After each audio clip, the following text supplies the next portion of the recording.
In this session, we're going to learn about WIDA.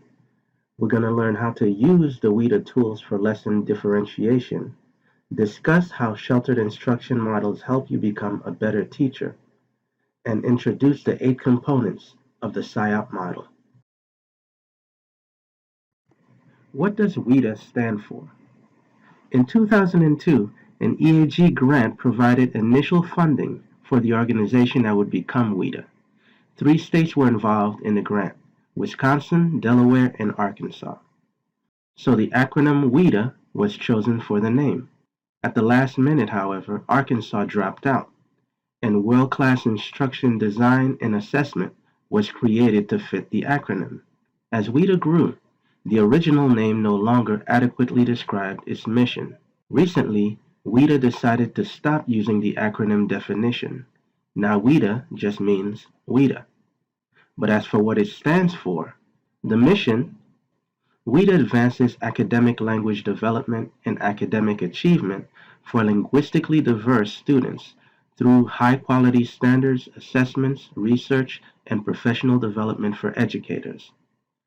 What is its vision? It's to be the most trusted resource in the education of pre-kindergarten through grade 12 English language learners. WIDA divides language into 4 domains. There's listening, where the students process, understand, interpret, and evaluate spoken language in a variety of situations. There's speaking, where the students engage in oral communication in a variety of situations for a variety of purposes and audiences. There's reading, where the students process, understand, interpret, and evaluate written language, symbols, and text with understanding and fluency. And finally, there's writing, where the students engage in written communication in a variety of situations for a variety of purposes and audiences. Language proficiency is broken down into 6 levels. Level 1 is entering, Level 2 beginning, Level 3 developing, Level 4 expanding, Level 5 bridging, and Level 6 reaching. As you probably guessed, a student who just comes into the country with no knowledge of the English language is probably going to start off at a Level 1. And as they progress and learn more English, then they go up in levels. The Can Do Descriptors are a wonderful tool. It helps you figure out, for any type of lesson, what types of activities the children can accomplish at each level. That's why they're called the Can Do Descriptors. We're tapping into what the children are able to do and not focusing on what they're not. Now, think about how we master something. First, we get exposure, then we practice. And as we experience success, then we become inspired and we begin to innovate. Now, this is what we want to encourage in our students. That's why it's important to work from strength and not from weakness. Okay, let's begin to talk about the SIOP model of instruction. SIOP means Sheltered Instruction Observation Protocol. SIOP is a research-based and validated instructional model that has proven effective in addressing the academic needs of English language learners throughout the U.S. How will sheltered instruction make you a better teacher? Well, let's look at Component 1E, Designing Coherent Instruction. This is the Danielson model. In order to be proficient, it says, the teacher coordinates knowledge of content, of students, and of resources to design a series of learning experiences aligned to instructional outcomes and suitable for groups of students.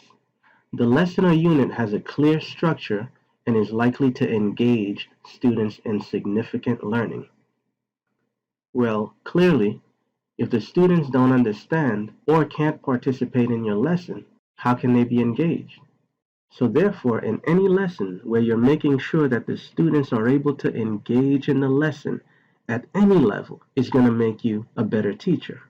In order to be distinguished, it says the teacher coordinates knowledge of content, of students, and of resources to design a series of learning experiences aligned to instructional outcomes, differentiated where appropriate to make them suitable to all students, and likely to engage them in significant learning. So the difference between proficient and distinguished is that the teacher differentiates where appropriate to make the lesson suitable to all students and likely to engage them in significant learning. So let's now look at component 2A, creating an environment of respect and rapport.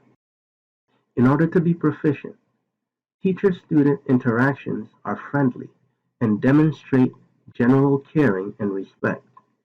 Such interactions are appropriate to the age, developmental levels, and culture of the students. Students exhibit respect for the teacher. Interactions among students are generally polite and respectful. Distinguished. Classroom interactions among the teacher and individual students are highly respectful, reflecting genuine warmth and caring and sensitivity to the students' ages, cultures, and levels of development. Students exhibit respect for the teacher and contribute to maintain high levels of civility among members of the class. When the student believes that you genuinely care about their learning, they begin to love and appreciate you as a teacher. And if your lesson includes them, then it shows that you're sensitive to their culture and their level of development. It can't be emphasized enough. If a student is sitting in front of you in the classroom, then they're your student. They're your responsibility. Component 3A, communication with students. In order to be proficient in this component, the instructional purpose of the lesson is clearly communicated to students, including where it is situated within the broader learning. Directions and procedures are explained clearly. Teacher's explanation of content is clear and accurate and connects with the student's knowledge and experience. Teacher's spoken and written language is clear and correct. Vocabulary is appropriate to the student's ages and interests. Now let's look at distinguished. The teacher links the instructional purpose of the lesson to the student's interests. The directions and procedures are clear and anticipate possible student misunderstanding. The teacher's explanation of content is thorough and clear, developing conceptual understandings. Students contribute to explaining concepts to their classmates. Teacher's spoken and written language is expressive, and the teacher finds opportunities to extend student vocabularies. So in order to go from proficient to distinguished, the directions and procedures have to be clear, and they have to anticipate possible student misunderstandings. Many of the students in your classroom who are English language learners will have misunderstandings. What makes the key difference between a good teacher and an excellent teacher is that the excellent teacher takes the time to anticipate student misunderstandings before the lesson. Now let's begin talking about SIOP. There are 8 components of SIOP. First, there's lesson preparation, building background, comprehensible input, strategies, interaction, practice and application, lesson delivery, and finally review and evaluation. In future lessons, we'll look at each of these components and analyze them in more detail.